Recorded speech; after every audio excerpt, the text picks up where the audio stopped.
Qual é o limite do desrespeito?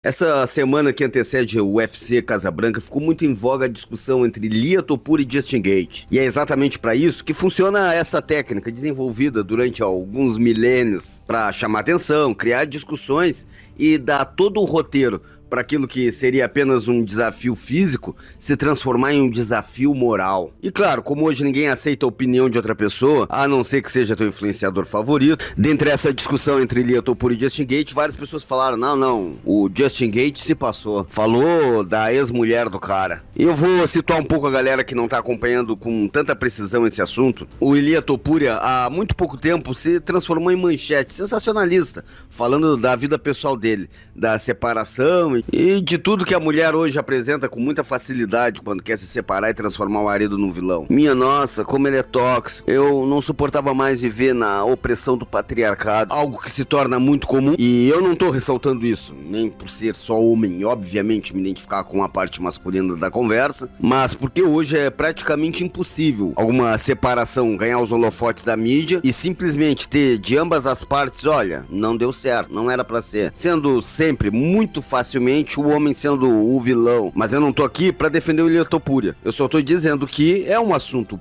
pessoal da vida dele que vem aos holofotes por ele ser um cara em extrema ascensão dentro do mundo da luta, e entre toda a teatralidade da apresentação que ele faz como um lutador espanhol, como o amante matador, o toreador, em um vídeo que é visível que teve toda uma produção, provavelmente inclusive um roteirista para aquilo ali, ele põe uma rosa em frente à imagem, em frente à foto de Justin Gaethje, simbolizando ali, teatralizando, a ideia de um velório. Tu és mais um que vai cair diante el matador. O que abriu margem para algo que eu até então não tinha visto da parte de Justin Gaethje, que é o famoso trash talking. E o que é o trash talking para quem tá por fora do assunto? Trash talking, como a tradução lógica é falar lixo, falar bobagem, falar merda. Um ofende o outro, com a ideia de criar esse roteiro. Vamos ver quem é o vilão, quem é o herói, e vamos dar pra isso uma razão maior do que só um título. Vamos transformar isso naquela velha e boa briga pela moral. O problema é que Justin Gaethje nunca foi um cara do trash talk. Ele sobe lá e as palavras dele ele faz com as mãos. No melhor estilo Poatan,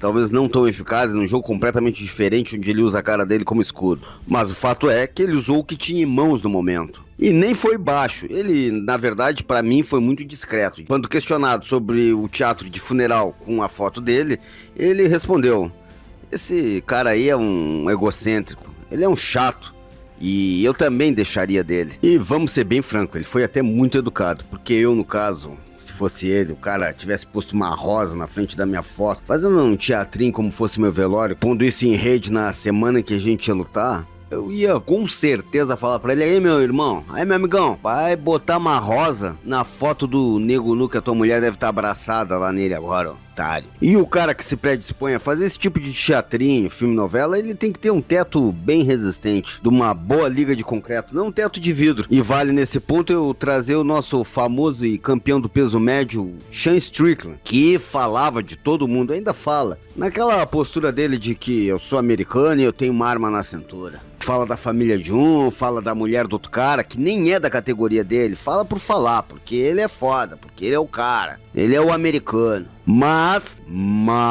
tem aquele grave teto de vidro de um pai abusador, um passado triste e pesado que faz ele sempre chorar quando falam nisso. Então na briga de palavras é como uma briga física. Entra, na melhor das possibilidades tu sai vitorioso. Caso contrário, fica quietinho, fica na tua. É melhor. O que pra mim, eu já disse, Justin Gaethje ganhou o primeiro round. Porque tocou na ferida do Ilia Topuria, que rapidamente falou: agora ele quebrou todas as barreiras, agora ele fez uma coisa muito errada. Ele falou de família. Ela é mãe do meu filho. Ah, por favor, né, cara? Tu fez o teatro, tu começou o assunto. Esse é o meu ponto de vista. Eu sei que a grande maioria vai discordar, mas é isso que dá a mexer com quem tá quieto. E os entusiastas da luta entram em alvoroço, alcançando o preciso objetivo do trash talk, dizendo: o Ilia tá certo, ele tem que lavar a honra dele. E isso é uma opinião da grande maioria.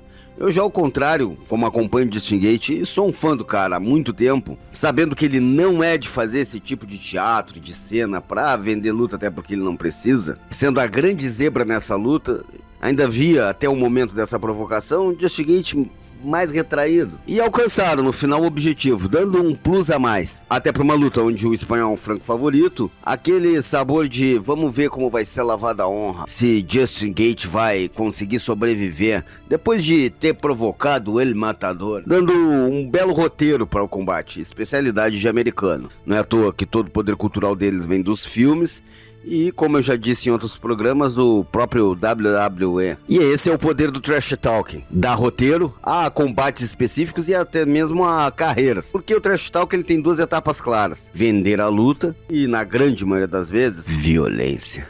Ela termina no momento em que se conquista o respeito entre os dois atletas, indo no verdadeiro limite do que qualquer discussão entre dois homens pode acontecer. Ah, entendeu? Mas pode acontecer entre mulher também. Pode, mas existe pela criação social. E não me vem com esse papo de sociedade patriarcal opressora. Sim, vão ter coisas que vão ofender mais homens e coisas que vão ofender mais mulher. Vai pôr a risco, vai pôr em pauta, vai pôr em dúvida a própria possibilidade de ação de quem é ofendido nesse caso. Como, por exemplo, a grande maioria das mulheres pegam e falam: ah, eu falo mesmo na cara. Faz isso porque tu sabe que tu não vai apanhar. Já quando dois homens, de verdade, dois homens que eu digo não no sentido de opção sexual deles, mas de posicionamento, estão frente a frente discutindo, eles sabem que as palavras erradas vão sair uma, duas, no máximo três. Na quarta, eles vão cair para agressão física. Ah, mas isso é errado. Sim, a violência nunca é a resposta. É uma pergunta e a resposta é sempre sim. E quando um homem entra numa briga, ele vai ter sempre o pensamento: meu Deus, eu não posso brigar. Por quê? E se eu perco? Muitas mulheres vão falar assim: ah, se perder, perdeu, amor, eu cuido de ti. Não, é muito diferente, a gente sabe.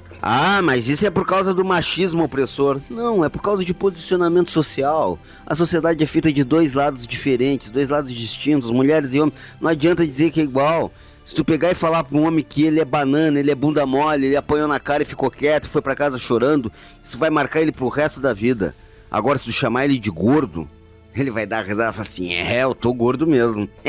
Se comer a metade desse teu lanche aí, passa pra cá. Já chega pra uma mulher e diz pra ela: tá gordinha, hein? Passou do peso, hein? Ela vai ficar uma semana se olhando no espelho e pensando: quem que aquele cara pensa que é pra falar isso comigo? E aquilo que ofende um homem pode não ofender uma mulher. Assim como o mesmo tipo de coisa que pode ofender um homem de posicionamento mais conservador, pode ser até um elogio para um homem mais progressista. E a sociedade é feita de 1 milhão de subdivisões. Por isso que eu nunca entendo por que as pessoas, além de tudo que já se tem para se olhar no detalhe de cada uma, ainda tendem a procurar mais subdivisões. Ah, o Ilia Topuria é assim mesmo. Ele é que nem eu. Ele é do signo de Escorpião. Ah, mas Justin Gaethje não vai deixar assim. Ele é filho de Oiá. Topuria e Justin Gaethje vão resolver da maneira mais lógica possível que dois homens resolvem um problema quando todos os argumentos acabam. Nesse sábado, no UFC Casa Branca. A mais sublime violência.